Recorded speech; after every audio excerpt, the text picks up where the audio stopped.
A parent's worst nightmare is getting a phone call letting them know that something has happened to their child.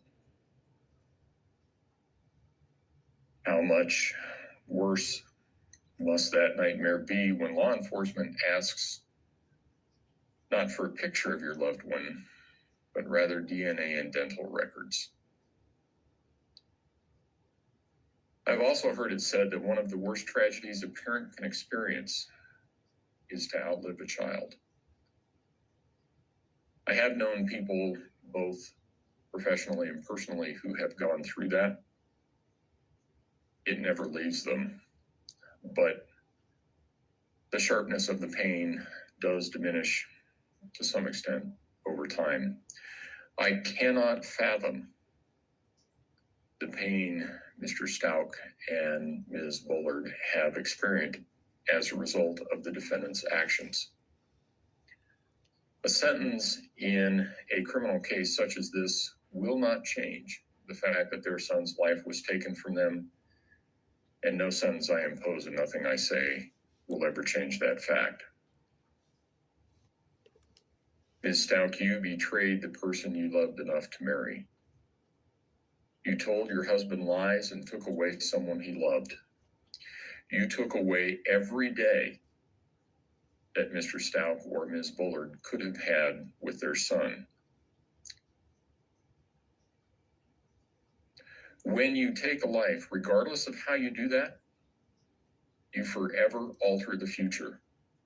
Neither Mr. Stauch nor Ms. Bullard will ever see their son graduate from high school, go through the joy and the pain of that first love, or get married. They will never know what kind of impact their son may have had on the world if only he had lived to become an adult. And had Gannon's body not been found, they never would have known what happened to Gannon. They would always have had a lingering doubt about what happened to Gannon. And I cannot imagine the pain and sense of loss associated with that. You betrayed your daughter, Harley Hunt. I cannot imagine the emotional impact that you have had on her due to your selfish and calculated actions. This is a young woman that trusted you to put her interests above yours. This is a young woman who believed in you and believed you were innocent of this crime right up until the time that you pled not guilty by reason of insanity. And she still loves you. That's natural for a child, and it doesn't matter how much older they get. You were supposed to protect her. I cannot imagine the guilt she feels or the therapy that she will need to address your betrayal. There is no evidence that she had anything to do with the murder or your cover-up of it, but some people still think that she is somehow involved. She wasn't. The incredible strength of will and courage that it took for her to come in and testify is amazing to me. But she did it because, as she said, it was the right thing to do. And while thankfully she didn't testify, let's not forget about Lena. You betrayed her too. You took her brother from her and forever altered her family dynamics. She will always wonder who she can trust and will always feel that loss.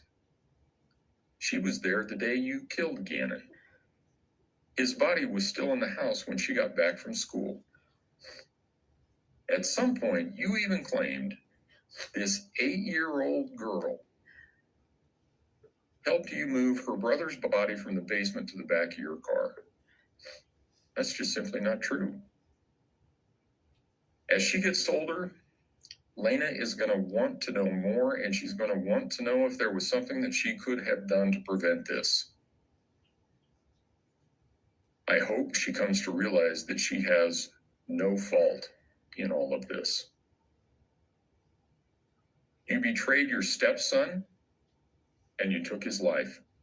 You took away everything he was and everything he could ever become. I can't imagine the terror and confusion that he must have felt in the last moments of his life when he knew his life was being taken by someone he trusted to protect it. Your attempt to raise the claim that you did this because of your adverse childhood is also a betrayal of people that have mental health issues. It is no secret that there is a large part of our population that has mental health issues. It's also no secret that our country and our health system could do a much better job addressing mental health issues than it does.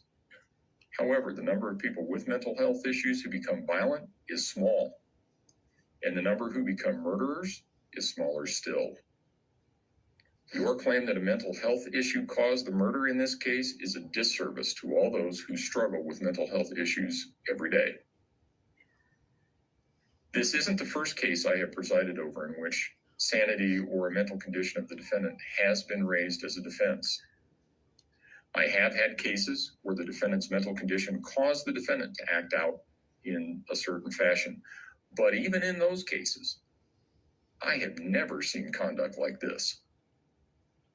I understand the claim of dissociative identity disorder. I have seen something resembling that, and I have seen defendants with schizophrenic disorders. I can understand those. What I have seen is that the mental condition causes the person to act a certain way, and when they realize what they did, they are astonished by what happened, or they have no memory of what happened. Your claim is that it was another personality that murdered Gannon, but there is no time during the minutes, hours, and days following the murder where Letecia came out and wondered, gee, why am I carrying a body around in my luggage? That just isn't credible. You knew what you were doing. You made a number of clear and conscious decisions to cover or disguise what you had done. Claiming a lack of motive is a common defense tactic, and it can be a sound strategy. The truth is, however, that it only takes a moment to make a bad decision that results in disastrous consequences. And oftentimes, we never know why a defendant chose a particular course of action. However, that does not mean that they did not intend to undertake a course of action. Sometimes, as in this case, the likely explanation is anger. An 11-year-old boy with burns who feels that he's not being taken care of. An 11-year-old boy on the verge of being a teenager. Those of us who have lived through people or kids that were teenagers, we know how that is. It is not hard to imagine Gannon saying something, "You're not my mom. I want my mom. I want my dad." And that would be enough to make you really angry. But anger is not an excuse. A defendant is responsible for the choices they made and the actions they undertook, even though those choices arose out of or were motivated by anger. It's clear that you hated and were jealous of Landon Bullard. You saw yourself as a better mother than she was. It's clear from the evidence that you had some resentment from being left with Mr. Stauch's children. It's clear you had some resentment toward Mr. Stauch because he traveled as part of his job. Some of that manifested as early as Al's assignment in Alaska when you made allegations against the people in his unit. That caused Al to have to return from Alaska. And in one of the phone calls that were played for the jury, you talked about having to take care of his kids while he was away and what a good mother you were. It's clear you felt trapped. You wanted out. You were searching for a new job at a new location in Florida. Mr. Stauch had been gone on his new assignment for less than 2 days when the fire in the basement occurred. I can imagine that you saw your whole future consisting of taking care of Mr. Stauch's children while he was off doing his thing and that's not the future that you wanted. I can imagine Gannon, at some point after he sustained his burns, telling you wanted his real mom and how that comment would have made you angry. You took your frustration and anger for the marriage, the child care, the absence of Al, and even living in Colorado. You took all of that out on Gannon. The evidence suggests you first stabbed Gannon repeatedly, 18 times. Based on the number of defensive wounds, he was clearly conscious for some of that. He was certainly gravely wounded.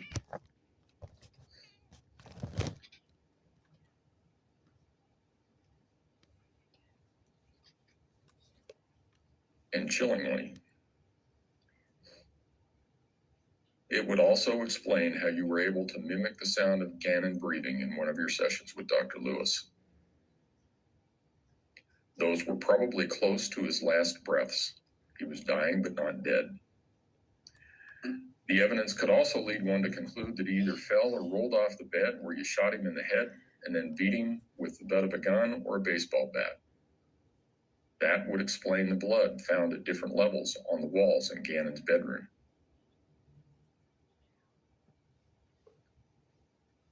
I'm also reminded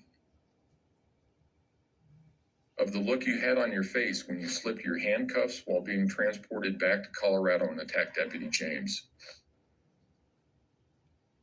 I shudder to think that that was probably the last thing that Gannon saw before he died. You have shown no remorse throughout this process. Instead, you've made a choice to build a web of lies. When you gave an interview to Detective Jessica Bethel on January 29 of 2020, you lied to her about Gannon running away and that he was actually taken by a guy named Eduardo. When you explained that to Detective Bethel, you said you needed to lie because you didn't want to face the consequences. You told her that you were trying to come up with a plan about what you should do. And finally, you told her you really thought you could fix this. I think that's true. You lied because you didn't want to face the consequences. You needed to come up with a plan to fix this, and that plan involved covering up what you had done. It involved lie upon lie. But you slipped up at various points and let kernels of truth escape. In one conversation with Mr. Stauch, you told him the FBI needed to close the borders of Colorado, needed to close I-95. I-95 doesn't go through Colorado. It's an interstate that runs along the entire eastern seaboard. It's also not far from where you dumped Gannon's body. When questioned by Detective Bethel, you told her that Mr. Stauch might also make up some kind of story about you coming at him with a knife. He said you would never use a knife like that. Yet Gannon was stabbed 18 times. Your actions in this case also show a very conscious attempt to avoid responsibility in this case. You started out with the story that Gannon had run away. You gave some hints that it might be related to bath salts or drug use by Gannon. You stayed with that story until you were called into EPSO for an interview. You knew they weren't going to buy the story that Gannon ran away. Then you came up with the abduction. And you stayed with some iteration of that for a long time. But all of those versions had one thing in common. You were always the victim. In one, you're beaten and raped and Gannon was abducted. In one, someone stole Gannon out of a truck in the parking lot. In another, you let someone drive Gannon to a hospital to take care of a head injury that he had after falling off a bike. In all of them, you could claim it wasn't your fault. You were just in the wrong place at the wrong time. Then, you got arrested. You stuck to the story that it was someone else that took Gannon. During the hours that you spoke with Special Agent Grusing, he told you he thought sometimes good people do bad things and sometimes it's an accident. Then they found Gannon's body. Then you saw the mountain of evidence against you. And this is a mountain the size of Everest. What was your position after that? Well, it was an accident. And you, Letecia, didn't even do it. It was Maria Sanchez. You carefully crafted your new story to continue to avoid responsibility. It also allowed you to take advantage of the out that Mr. Grusing and Mr. Stauch suggested much, much earlier when they asked you if this was an accident. Now it was an accident. Your Maria Sanchez personality shot Gannon by mistake because she thought he was an intruder in a cave. Multiple personalities is not credible in this setting, as regardless of how many personalities you have, you only have one body. I have presided over cases where a mental disease or defect prevented a defendant from remembering the course of events, including the commission of the crime. Without exception, those defendants have been terrified when contacted by law enforcement because there was a period of time in their lives that they could not account for. Their body may have sustained an injury, and they don't know how it happened. They may have some new object in their house or on their person, and they have no idea where they got it from. We all have free will, and we all make choices based on that free will. The people who suffer from the mental disorder you claim are terrified because their free will has been taken from them, and they are being subjected to things and experiences they don't understand and don't have any recollection of.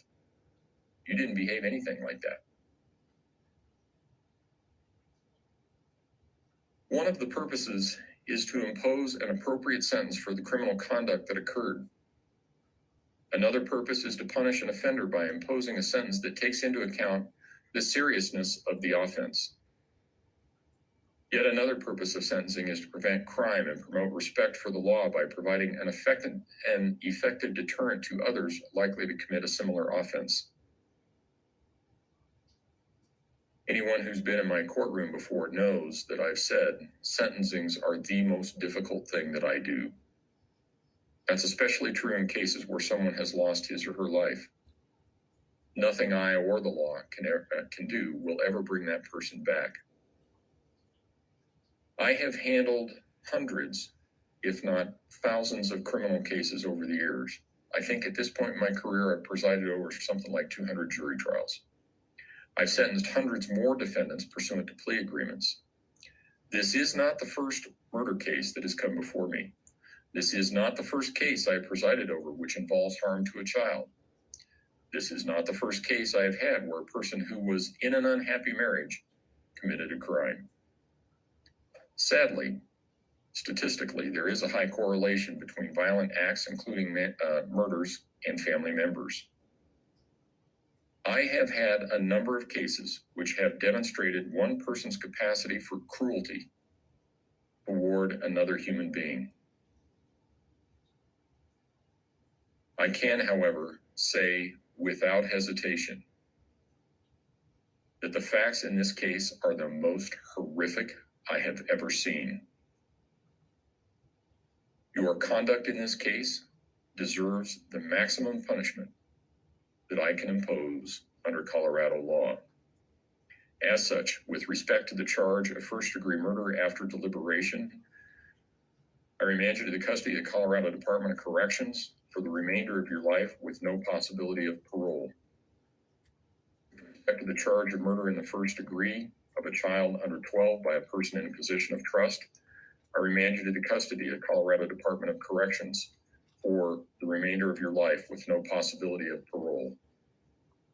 Those two sentences will merge. If you have questions about that, you can ask your attorneys. With respect to the charge of tampering with a deceased human body, I'm also going to sentence you to 12 years, followed by a 3-year period of parole. That sentence is to be consecutive to the life sentences that I've already imposed. With respect to tampering with physical evidence, I'm going to impose an 18-month sentence. That sentence is also consecutive to the to the sentences for the murder charges that I have imposed.